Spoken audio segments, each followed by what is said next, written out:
Vengeance, before we had things like governance and hearings, was an essential mechanism, right? And what it is actually is a version of, and I'm using this term technically, spite, right? Yes. Spite, as you well know, is defined as accepting a cost in order to deliver a cost, right? I'm going to accept harm to me in order to deliver harm to you. Why would anyone ever do that? Well, it's necessary because if you betray me and I don't deliver you a cost, then betraying me becomes cheap. So if I want to be betrayed less, I deliver a cost so that it isn't cheap, and that causes the system to work better. But if you have a long-term win in the aggregate, or else we wouldn't have spite existing at all. Right.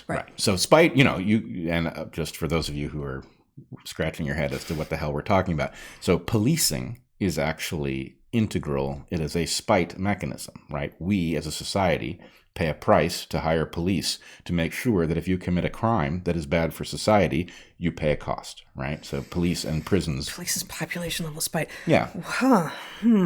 Okay. I see what you mean there. I think it's going to be taken out of context, and you're going to be accused of it being one of those ACAB guys or something, which of course you're not. No.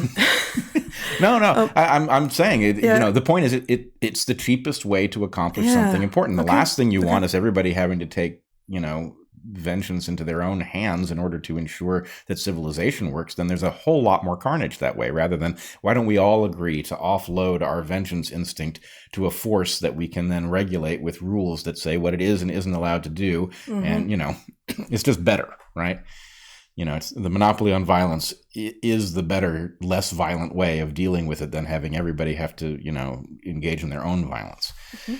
Okay, so the point is, there is a sense of I have watched these people crash a planet I have become very fond of, right? Yeah. And I have watched utter indifference to the suffering of human beings, a willingness to keep useful medicines away from people who desperately need them, right? Even though that resulted in people's deaths, and that means there are families grieving who didn't need to, right? The keeping useful medicines away is particularly galling. Right. The destruction of children. The destruction of children, the indifference, the feigned inability to understand the developmental impact of, shielding the face with a mask that is not especially effective to protect them from a disease that isn't especially dangerous to them. I know you're on a roll here, but can I just show? This was in Nextdoor yesterday or today. For somewhere our region of Portland. School parents, today, the Oregon Health Authority held a public comment hearing on making mask mandates permanent. There were over 335 people on the call, and 125 plus people spoke, and it lasted for over 6 hours. Not one person spoke for the rule. OHA heard the plea. Now it's time for your school boards to hear it. Start emailing your schools to demand that they make masking a choice for parents and stop dehumanizing our children. To which one of the responses was, oh wow, that's tiny. Keith, wearing a mask dehumanizes a child about as much as them wearing socks or eating a burrito. I get his point with respect to the socks, but a burrito? It's not even fucking funny, man. I'm sorry. No, it's I'm sorry, but it's not funny. These people are doing so much damage to children, and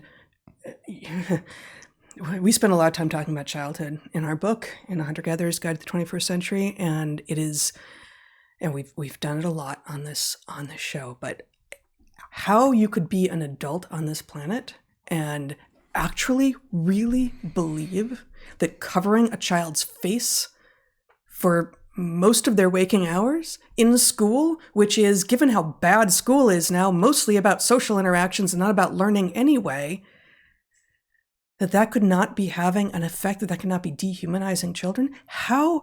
Either this guy is a troll and does not believe this, which I hope, but given the back and forth that then ensues, I don't think so.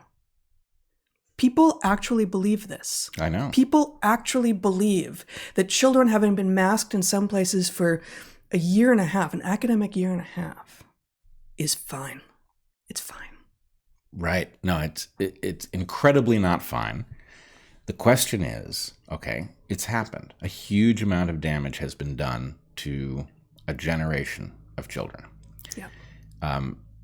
It won't be undone. there may be things that we can do to reduce the damage, but it won't be undone. It's a permanent fact of the way this was approached. And on a future podcast, I'd like to talk about what actually happened and why, right? I think we can infer a great deal about what the pandemic actually was. Of course, it was a pandemic. There is a pathogen, but it was something else too. There is a pathogen. That doesn't mean there was a pandemic. Well, I don't know. I'm not saying there wasn't a pandemic, but there is a pathogen. Therefore, there was a pandemic is not a logical necessity. What I have said is that we had a wave of tyranny riding on COVID. Yes. That it used COVID to do other things. And the other things are something that we need to become rapidly aware of, because the fact is this is the kind of excuse that can spring out of nowhere. It can spring out of a lab in some place that you don't know anything about. And, suddenly you're dealing with a global phenomenon, whether you like it or not. Far less likely to spring out of a cave that you know nothing about. Right. For reasons, they pulled that one over on us, and they claimed, and many people believed, that actually this sort of thing was ready to happen any day of the week. Oh, it just happens. As I argued in my Unheard piece earlier in the year, actually that's not right. It's much harder for something to leap out of a cave than you think. And this bullshit that people like Daszak like to say about, the expansion of the human population is putting humans in contact with wildlife more and more, right? Like, that sounds really logical. It's just bullshit, right?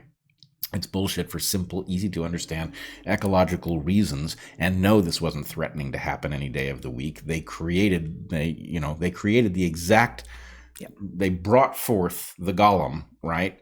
And then required us to bend to their will in order to address it. And anyway. No, and also, just he's not an idiot, and he has training as a zoologist, so he knows damn well it's not true. Right. Whatever the explanation. Let's say we just need to get to the bottom of it. But I want to go back to the question about vengeance. Okay. So we have a built-in... Because you're a better person than I am in this regard. So you can tell that I am having a hard time. Yep. But not better person. That's not what's going on. You are... the language I was using with you earlier is you are better able to find... this is weird language for us, but you're better able to find your Christian self. You're better able to find your forgiveness at the moment.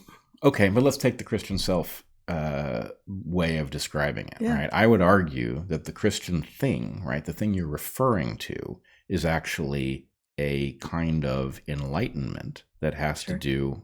it's not inherently Christian, but the place that it is inscribed for, the European derived West is, in those particular narratives. But the point is, you go from little tiny bands of closely related people who are aligned by genes, and you start benefiting from collaborating with people who are less and less related to you. And it's actually so much better that you need new stories to explain why you're doing it and why you're ignoring relatedness, right? And so you're sort of moving in this direction, okay? Right. And, it's compensating for two things. One, you're keeping less and less close track of whether or not you're closely related. And right. And the point is, it's so hugely and whether profitable. or not, did you raise his barn last week, or was that someone else's barn? Right. It becomes indirect. And the point is, I'm going to participate in this thing that raises barns when they need to be raised, right? Yeah. And I'm not going to hold back. Right. Yeah. So anyway, if we can just put a final piece on your claim of betterness, I do believe that in this particular regard only, I'm actually benefiting from a kind of enlightenment that has to do with just staring at that game theory over and over again. And then it actually changes how you feel once you realize panic is no good. Mm-hmm.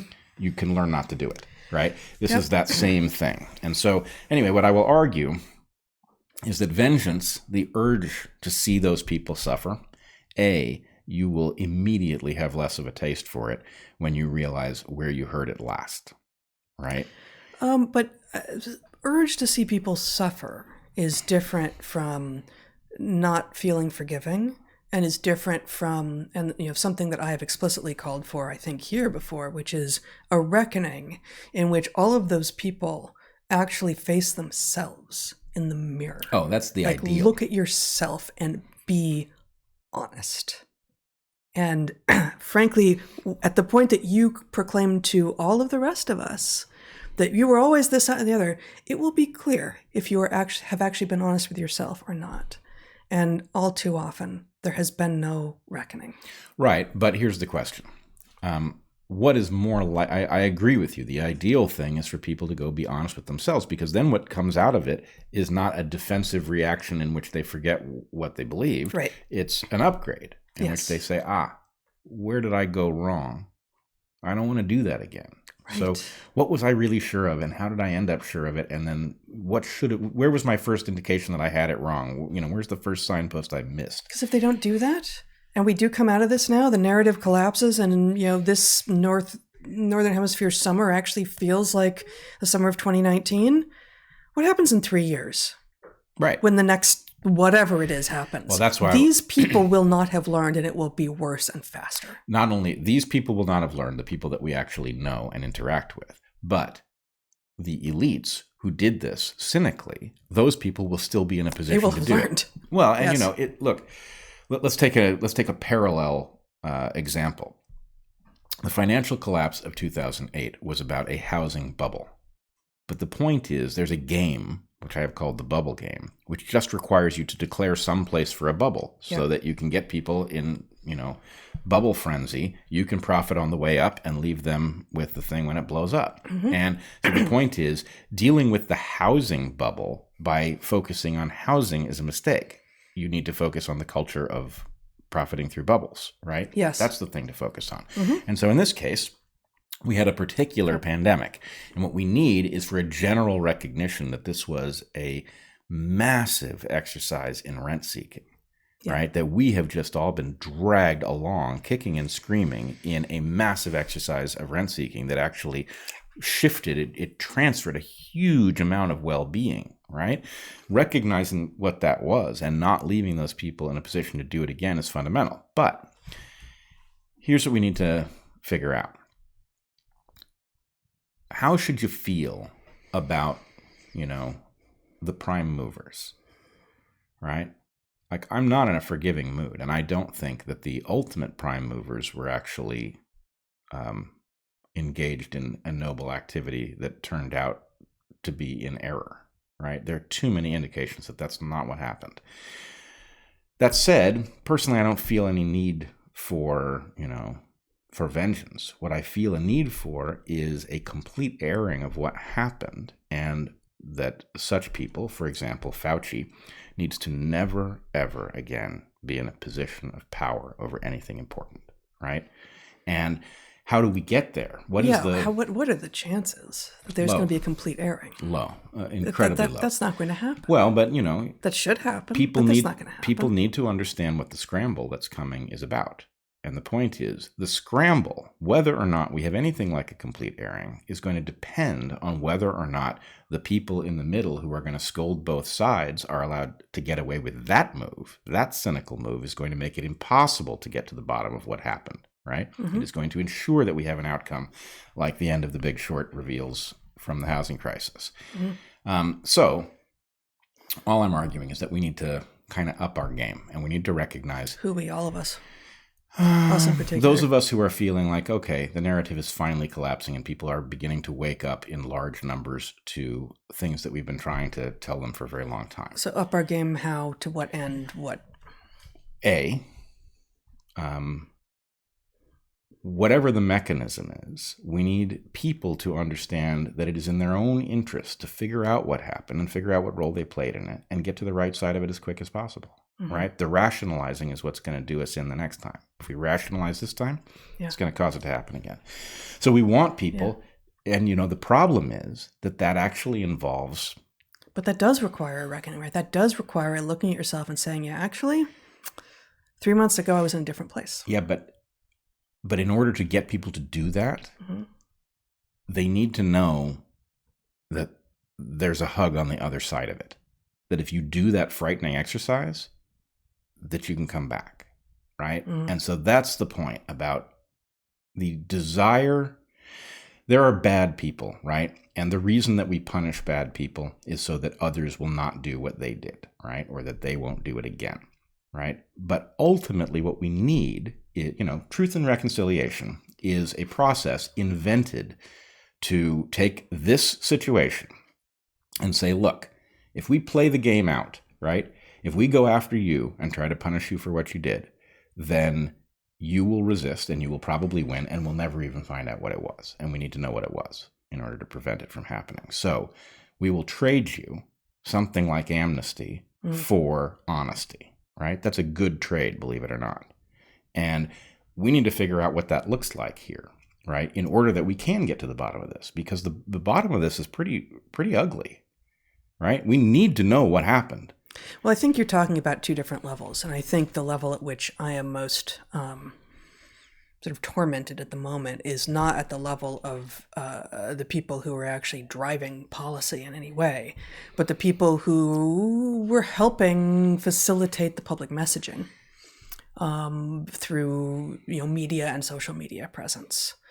And those people are capable of being very squidgy about what it is that they're claiming now and then and before and in the future, and the sort of weaseling out of things. And it's the seeing into the very near future, seeing the weaseling, and the request for hugs.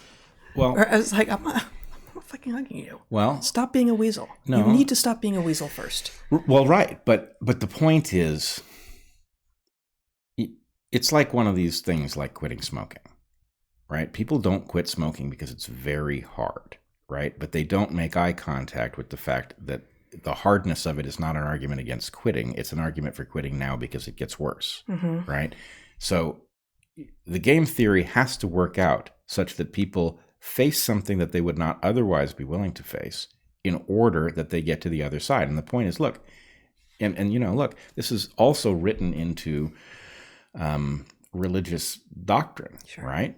There's a reason that confession functions the way it does. And the point is, you don't want to create a situation where somebody is just damned, because that's a very dangerous person. Right. You want to create a situation where somebody has a route back, and that makes them behave better in the future. And this is that. And anyway, I mean, let's put it this way. Most people did not do the worst. There were some terrible, terrible people who did absolutely jaw-droppingly awful things. And then there were a lot of useful idiots who got taken advantage of by... So useful. Right. So much utility out there. They became very useful and they became very dangerous. But the point is, what crime is that, right? It's a serious crime if you don't learn that you were used as a tool against other people who didn't deserve to have you wielded against them. Yeah. Right? And so the point is, you want the useful idiots to become immune to useful idiocy in the future. Right? And that does involve being ready to recognize that they didn't mean to do it. Right? Yep. Doesn't mean they should have known better. But yeah, I mean, I guess I'm stuck in part because I'm stuck, but also in part because I see precisely. We're not going to talk about any names, but I'm thinking about a couple of people in particular who I can already see repositioning themselves so as to appear to be doing what you're talking about, but are making their plays in various ways so that they will socially advance from this. And that is already driving me crazy, and it is illegitimate, and calling it out, I could start to call it out by name, but that's not, I don't think that would help. And it is same old, and yet the stakes this time have been so high. So many people have had their lives destroyed. So many children have been permanently damaged. More people died than needed to die. More economies died than needed to die. And there are a lot of people who are going to make social gains because that is the game they were playing the whole time. Yep. Oh, and that is what they care about. And that look, gets me. Anybody who plays this strategically at this point is a problematic person. Yeah. Okay? Right? We've been through hell, and I mean we as a species have been through hell over this, right? And for you to play it strategically at this point, especially if you're going to go after people who were more right than you were, it's unacceptable. I'm not defending that at all, right? The scramble is not what I'm talking about. I'm talking about the vast sea of people who have no position in the scramble, right? They're just trying to figure out what to think about where they were and what they've just learned. Yeah. So there's at least 3 different categories that we're talking about here. And, the people who have no particular ability to make social strides from coming to grips with where they've been and what this means about the future, by all means. Yeah. Yes, forgiveness and let us join hands and move into the future together and never do this again. Yeah. So I will just say, there's a particular person who I'm not going to mention here, somebody well known who did approach me years after the Evergreen meltdown and did say, hey, look, I do owe you an apology, and he explained what he had thought. And this is somebody that I am now extra fond of, even though I would say he did well, but not brilliantly in the public health crisis here, right? He made some bad calls. But the point is, I know what he was honest.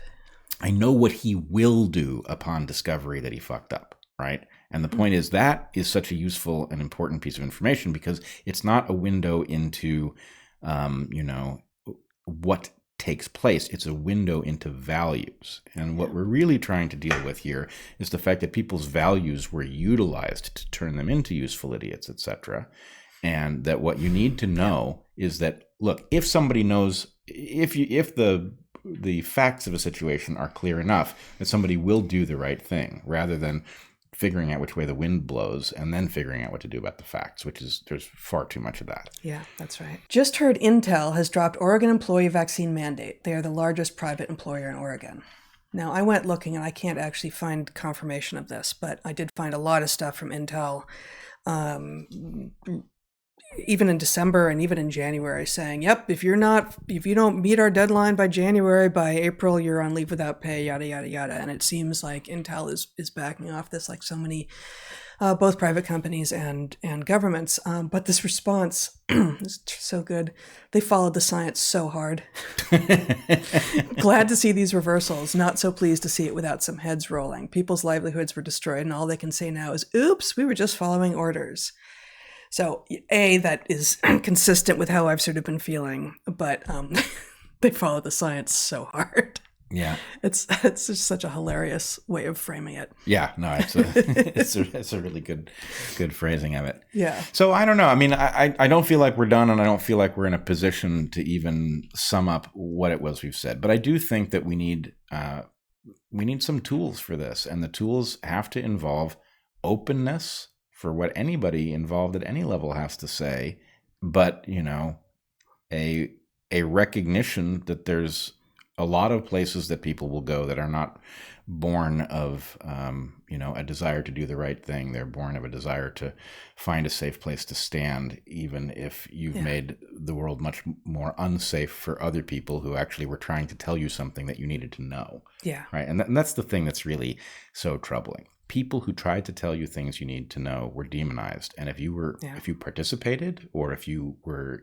too credulous and you accepted that these people were bad grifters, whatever it is that was said about them, right? You need to do some soul searching, period. And you do it, and we're square as far as I'm concerned.